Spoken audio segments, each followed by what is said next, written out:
This is the Artificial Womb Facility, a place where humans could be grown entirely from scratch. The devices you see here are called growth pods. Each growth pod is designed to replicate the same conditions that exist inside the mother's uterus. Growth pods are designed to host human fetuses until they are fully developed. These artificial wombs are designed to help premature babies to continue developing after their birth.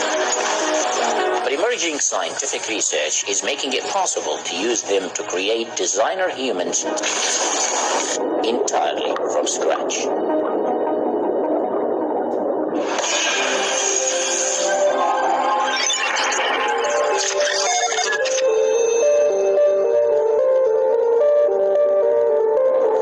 Every human fetus requires around 37 weeks inside the mother's uterus to fully develop.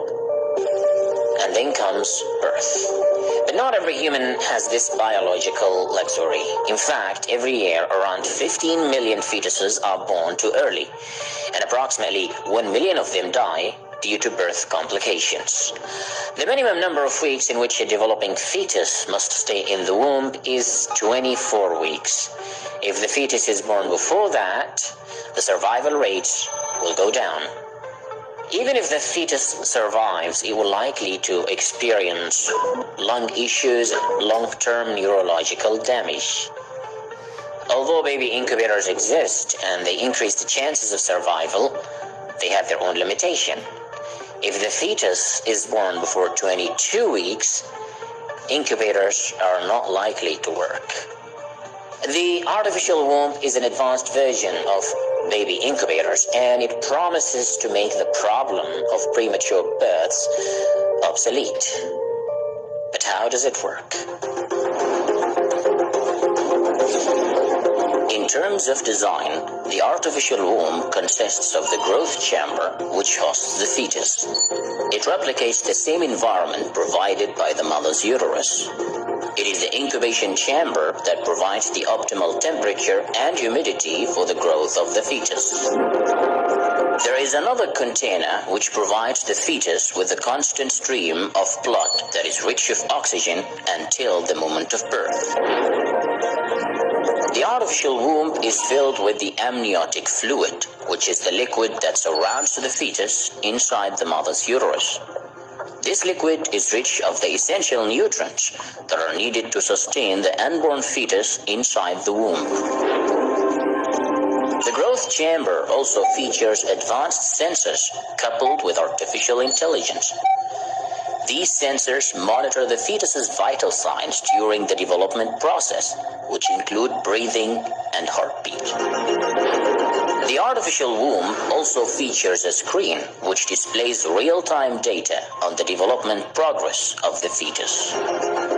Inside this growth pod, the fetus is kept for 9 months until a full course of development is reached.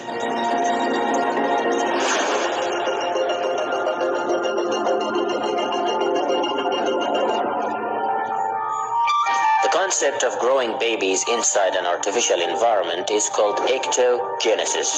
Ecto means outside and genesis means formation. And it isn't really new. The history of the artificial womb dates back to the early 1950s.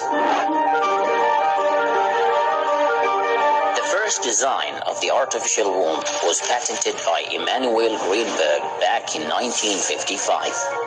He developed the concept with the hope of helping premature babies to continue developing after their birth. Back then, baby incubators already existed, so no one really moved forward to building the prototype of the artificial womb. In the 1990s, researchers at Tokyo University's medical department tested the artificial womb to see if it actually works. They removed a goat fetus from its mother by C-section. Then they placed it in a rubber womb filled with artificial amniotic fluid, and the little guy was delivered 17 days later. In 2002, scientists built mini artificial wombs using cells extracted from the uterus itself. These lab-made wombs allowed embryos to attach themselves to their walls, just like the natural process. Even though the embryos began to grow and develop, they were terminated 5 days later due to ethical concerns. In 2017, scientists from the Children's Hospital of Philadelphia managed to use a primitive design of the artificial womb, where they placed a premature lamb fetus.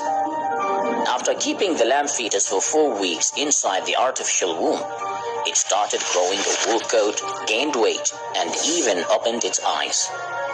The researchers went on to test their design of the artificial womb with more lambs, and their experiments were successful.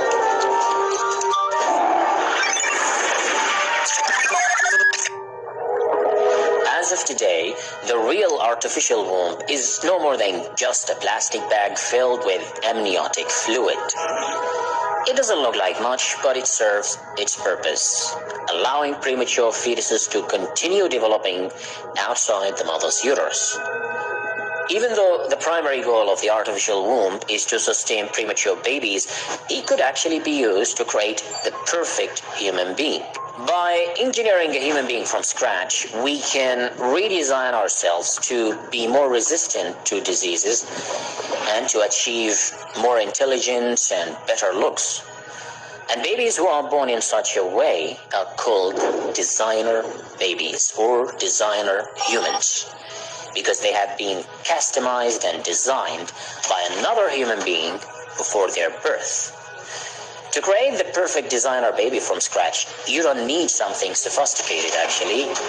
All you need is just a skin cell.